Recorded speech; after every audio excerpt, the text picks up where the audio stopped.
Olá, tudo bem? Eu sou o professor Matheus Coraça, sou professor de História e de Projeto de Vida aqui da Rede Estadual. Hoje nós vamos falar um pouquinho sobre mais um tema integrador, mais um tema complexo, desafiador, mas fundamental para o nosso processo de autoconhecimento. Hoje nós vamos falar sobre a ressignificação da vida e a relação com a morte. E aí, preparados? Vamos lá? Bom, para começar, pessoal, é um tema que muitos de nós não vão saber nem explicar ou entender pelo mero título. O que significa ressignificar? Como assim ressignificar a vida?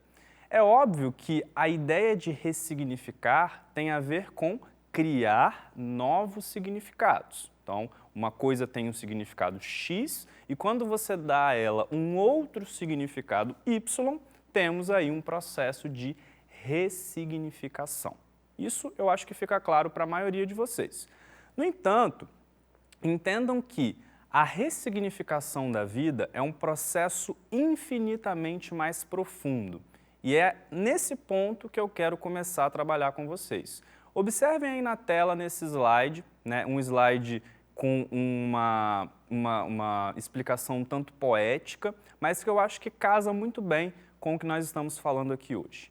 Ressignificar é um verbo, é olhar de dentro para fora, é encontrar novidade no que a gente vê todo dia, é saber que as coisas mudam tanto quanto as pessoas, é recriar o já criado, é a novidade, é um exercício de autoconhecimento, é reinventar-se, é um ato de extrema liberdade em que você pinta o mundo do jeito que você escolhe.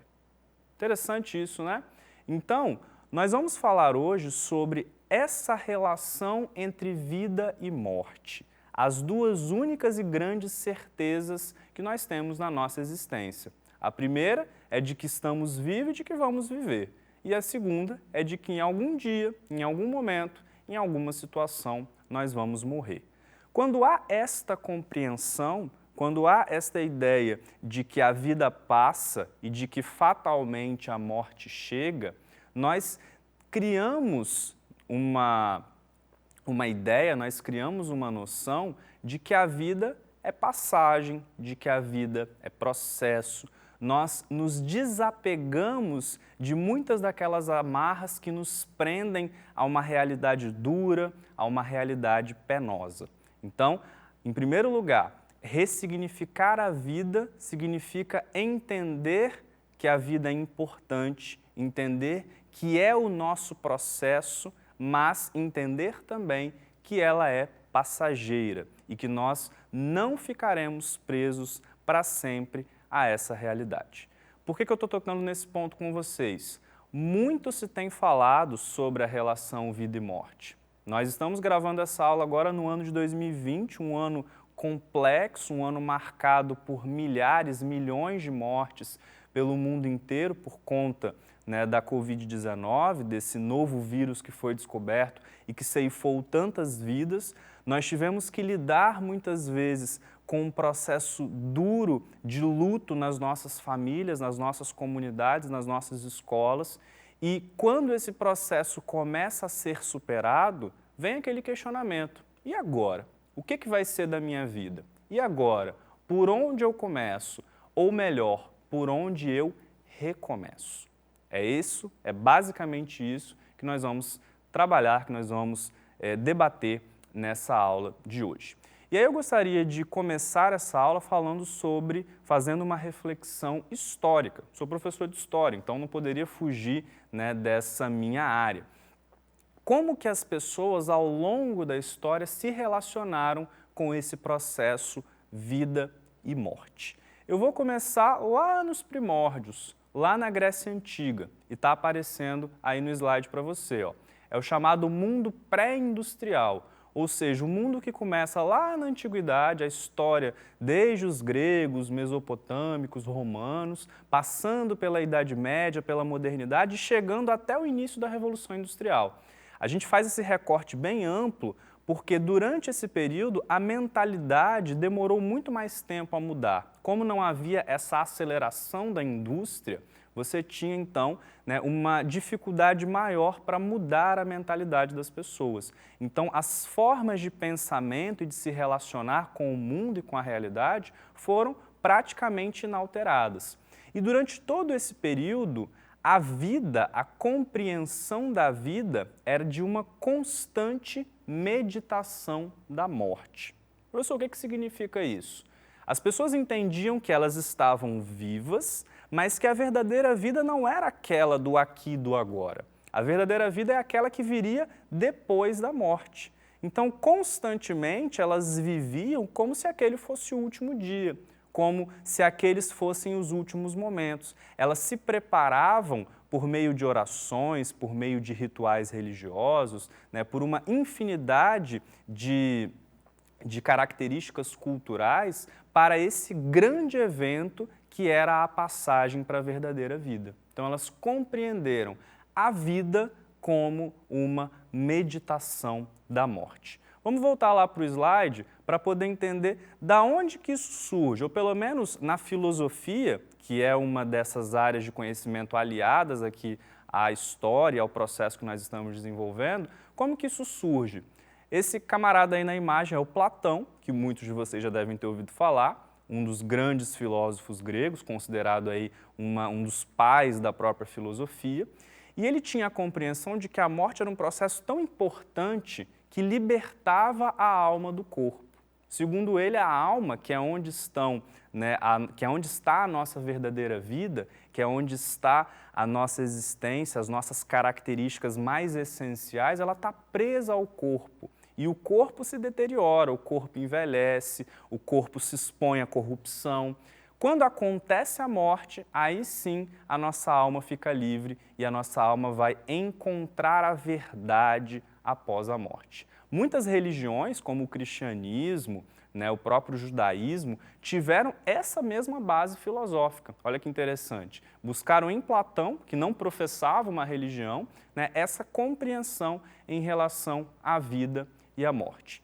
Em essência, então, pessoal, a vida em todo esse mundo pré-industrial, basicamente até o século XVIII, era entendida como a cultivação do homem interior.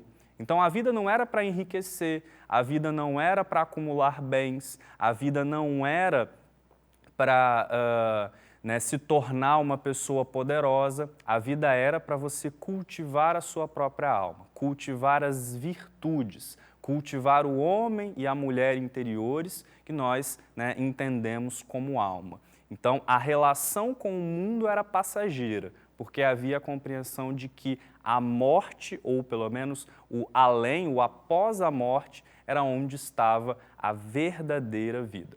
Ah, professor, mas será que ninguém se desviava desse ideal? Será que todo mundo tinha esse pensamento muito focado na passagem da vida, na morte? Ninguém era corrupto, ninguém queria passar a perna em alguém? Claro que isso sempre existiu. As pessoas sempre foram falíveis, sempre tiveram defeitos. Agora, a construção cultural de que essa vida é passageira e de que a morte é o processo ideal para o começo da verdadeira vida, é o portão dessa verdadeira vida, era algo muito presente nessas culturas que vieram antes da Revolução Industrial, ok? E isso muda de figura a partir do século XVIII, nós vamos ver daqui a pouco. Mas antes disso, eu te convido a observar essa imagem que eu coloquei aí no slide para vocês. Explicando essa imagem mais detalhadamente. Esse é um mosaico lá da cidade de Pompeia, na região mais ao sul da Itália. Não sei se vocês sabem da história, mas essa cidade foi soterrada por uma erupção vulcânica e ficou ali muito tempo encoberta até que escavações aí no século XX foram descobrir os tesouros artísticos e civilizacionais nesta cidade. Era uma cidade, então, colonizada, digamos assim, uma cidade que fazia parte da República e depois do Império Romanos. E neste mosaico nós temos uma alegoria que é uma explicação imagética, uma explicação metafórica, que não é, literal, né? De um acontecimento muito interessante, um gesto cultural muito interessante da antiguidade. Vocês já devem ter ouvido falar nos antigos generais romanos, Júlio César, Pompeu, Crasso, o próprio Otávio, que depois vai virar o primeiro imperador. E esses caras iam para as guerras, para as batalhas, para as campanhas militares, venciam, e quando eles voltavam a Roma, eles desfilavam, faziam um grande desfile triunfal, onde eles eram celebrados, a população os ovacionava, a população estava ali comemorando aquela vitória que era não só deles enquanto generais, mas também da República Romana. Só que havia uma tradição. Esse general desfilava numa biga, que é tipo uma carroça, né, puxada por alguns cavalos, e do lado do general ia um escravo. Esse escravo balbuciava, falava ali no pé do ouvido do general o seguinte, uma frase em latim, que é essa que está na tela para vocês. Memento mori, que significa, uma tradução aqui mais literal, lembra-te que és mortal. Ou seja, lembra que tudo é passageiro, lembra que toda essa glória que você está vivendo, todo esse triunfo que está sendo celebrado, vai passar. Ou seja, mesmo um general, no alto do seu poder militar e político, tinha essa compreensão, então, de que a morte igualava a todos. E é exatamente isso que a imagem vem trazer. Nessa imagem, volta lá, ó, vejam que há uma caveira no centro, que representa a morte. Em cima, você tem um aparelho utilizado pelos pedreiros para nivelar, tá? E nas pontas, você tem ali as duas atribuições do poder e da riqueza. Do lado esquerdo, né, tem um manto meio vermelho, que representava o poder. Do outro lado, a riqueza. Embaixo da caveira você tem a roda da fortuna, que era o ato, então, de que ora você está por cima, ora você está por baixo, ora você está bem, ora não está. E entre a caveira e a roda você tem uma borboleta que representa a alma. Qual é a explicação geral dessa imagem, então? A morte que está no centro equilibra e iguala tudo. A morte está no centro de todas as reflexões. E não o poder, não a riqueza, não a sorte, mas sempre a morte. Compreender que ela é necessária, ela é importante e que todos passaremos por ela. Mais à frente, a partir do século XIX e até a atualidade, então nesse mundo que nós chamamos de pós-industrial, muitas mudanças virão em relação à compreensão dessa relação vida e morte. Peço para você me acompanhar nesse próximo slide. Vejam que nesse período, com a aceleração da ciência, da produção industrial, da produção de medicamentos, da medicina, houve uma maior longevidade da sociedade. A sociedade passou a viver mais nos diversos países do mundo. A ciência também avançou, também se fortaleceu. Lembrem-se que no século XIX começam a surgir as vacinas. Hoje nós estamos doidos aí querendo a vacina do coronavírus. Na época, já as primeiras vacinas de doenças que muitas vezes matavam milhares, milhões de pessoas começam a ser desenvolvidas. Medicamentos, tratamentos, a medicina avança muito nesse período. Então a população começa a viver mais. E quando chegamos ao século XX, duas catástrofes acabam por trazer para aquela sociedade um pensamento mais associado e que valoriza mais a vida. Quais foram essas catástrofes? A Primeira e a Segunda Guerra Mundiais. Então, esses dois processos históricos que mataram milhões de pessoas fazem com que a sociedade comece a mudar, a reorientar a sua forma de pensamento. Se antes, até o século XVIII, valorizávamos mais a morte, porque a vida era entendida como passageira, agora nós começamos a valorizar mais a vida, porque nós vivemos mais, porque os nossos irmãos, os nossos conterrâneos estão morrendo em guerras absurdas, né? Então, nós queremos viver o dia a dia, viver esse ideal da vida, viver o aqui e o agora, o máximo que pudermos. O que acontece é o seguinte: antes havia a compreensão da vida como passagem, agora não há mais. Então, essa vida começa a ser valorizada em tal alto grau que as pessoas acabam por se perder. E caso aconteça um acidente, caso uma vida seja ceifada antes do tempo, as pessoas entram em um estado profundo de tristeza, de revolta muitas vezes, por não mais aceitarem essa característica passageira da vida, portanto, ok? E uma pessoa que refletiu bastante sobre isso e que eu queria trazer como um acréscimo para essa aula e talvez algo para vocês se aprofundarem com o passar do tempo, foi uma corrente psicológica, psiquiátrica que surgiu na Áustria e que acompanhou então esse processo em que as pessoas mudaram de orientação, de não mais entender a morte como o objetivo final e sim a vida a qualquer custo e a qualquer preço.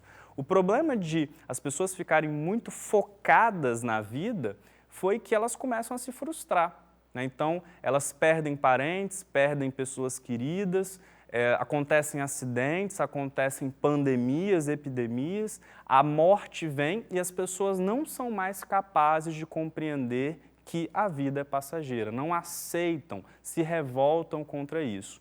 E uma pessoa que começou a refletir esse processo foi um psiquiatra e psicólogo austríaco chamado Viktor Frankl, né? Ele viveu entre 1905 e 1997 e ele, pasmem, acreditem se quiserem, sobreviveu a 4 campos de concentração nazistas. Então, ele foi perseguido por ser judeu na época da Alemanha nazista, foi para esses campos de concentração e sobreviveu a todos eles. E aí eu trouxe um trecho de um dos livros mais importantes dele, chamado Em Busca de Sentido, para vocês entenderem a importância dessa reflexão e dessa valorização da vida e do sentido da vida nesse processo de ressignificação. Olha o que ele diz aí, ó. A busca por sentido certamente pode causar tensão interior em vez de equilíbrio interior. Entretanto, justamente esta tensão é um pré-requisito indispensável para a saúde mental. Ouso dizer que nada no mundo contribui tão efetivamente para a sobrevivência, mesmo nas piores condições, como saber que a vida da gente, tem um sentido. Há muita sabedoria nas palavras do filósofo Nietzsche. Quem tem por que viver, suporta quase todo como. Vou repetir essa frase. Quem tem por que viver, suporta quase todo como. Nestas palavras eu vejo um lema válido para qualquer psicoterapia. Nos campos de concentração nazistas, poder-se-ia ter testemunhado que aqueles que sabiam que havia uma tarefa esperando por eles tinham as maiores chances de sobreviver. Volta aqui para mim.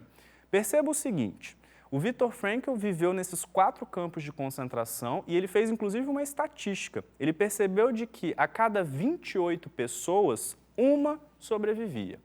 Dessas 28 pessoas, pelo menos metade atentava contra a própria vida, tirava a própria vida porque não queria morrer pelas mãos dos nazistas. E outra metade sobrevivia e dessa metade, pelo menos um conseguia se livrar, conseguia fugir daquele campo de concentração.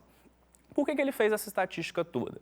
Porque ele percebeu que as pessoas que sobreviviam, elas tinham uma razão de estar ali, elas tinham uma razão de estar neste mundo, elas tinham um sentido para a vida. E ele identificava esse sentido como na tarefa que eles encontraram, a tarefa de pai, a tarefa de mãe, a tarefa de cidadão, a tarefa de trabalhador. Então eles entendiam a missão, o lugar deles no mundo. E a partir daquilo ali, a sua relação entre vida e morte foi uma relação muito mais simples, muito mais desprendida e de entender, então, a vida como uma passagem e a morte como um processo de renovação mesmo da vida no nosso mundo e um processo pelo qual todos temos que passar.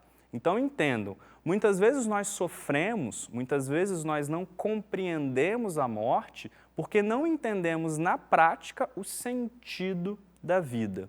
Qual é o meu sentido? Qual é o seu sentido para a vida?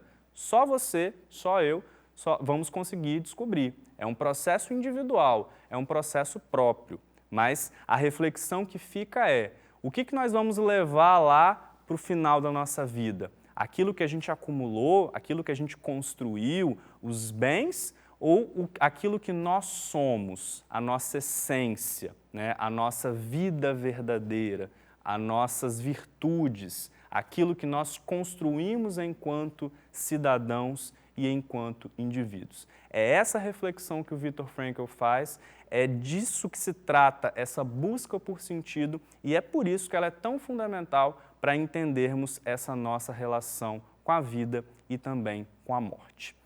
Para ilustrar isso ainda melhor, tem uma outra compreensão, outras, aliás, compreensões sobre essa relação vida e morte, que nós também buscamos nas culturas orientais.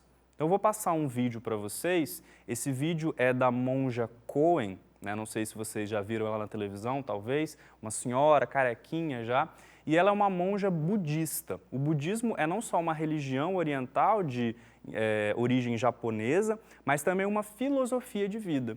E nesse vídeo ela vai falar um pouquinho sobre a ideia de como lidar com a morte. Vamos ver?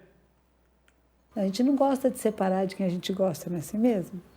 A pessoa vai embora, pim, não quero que vá, pim, vai. Não se pode fazer nada, morre. O ser humano morre. O que nasce inevitavelmente morre.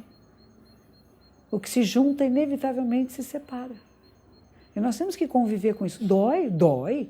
Sofrimento existe, existe. Mas, eu sei que todo mundo morre, eu não sinto nada. É mentira. Quantas vezes eu vi a minha superiora chorando nos enterros, nos velórios que ela fazia. A monja, entrou para a vida monástica com 3 anos de idade, está com 80 e tantos anos de idade. Há 80 anos que ela vê gente morrendo, faz enterro. E chora, se comove. Pessoas que ela conhecia, que eram suas amigas, seus amigos que morrem. Ninguém fica contente, porque pessoas falam assim, os japoneses, quando morre alguém, faz festa, ficam alegres. Ai, ai, ai. O japonês não fica alegre quando alguém morre, fica triste. Não é que faz festa. Os parentes se reúnem, oferecem alimentos e bebidas. Antigamente era assim, no Brasil também, há áreas no Brasil que fazem isso. Na noite do velório, dá comida. Gente que veio de longe, vai passar a noite em claro com você ali, você não serve nada. E parente, quando se encontra, o que faz? Conta causo. Sabe o que aconteceu comigo, o que aconteceu com você? Eu tenho uma piada tão legal, e o defunto ali. E está todo mundo triste. Mas tem piada, porque a vida é movimento. A vida não é estagnação.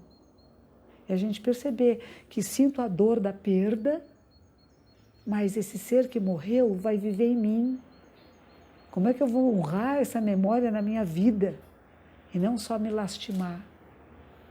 Então ele falava isso, que existe nascimento, velhice, doença e morte são causas de sofrimento.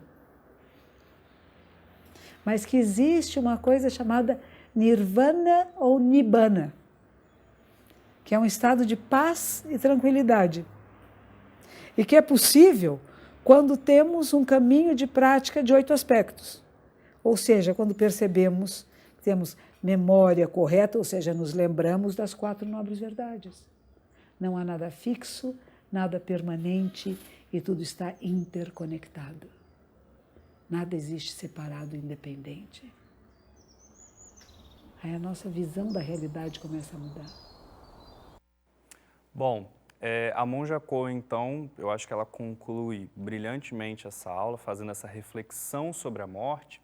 Afinal de contas, em especial nesse ano de 2020, esses últimos contextos que nós temos vivido, marcado pelas perdas de muitas pessoas, esse sentimento de não saber lidar com a morte acaba se instalando em muitos de nós.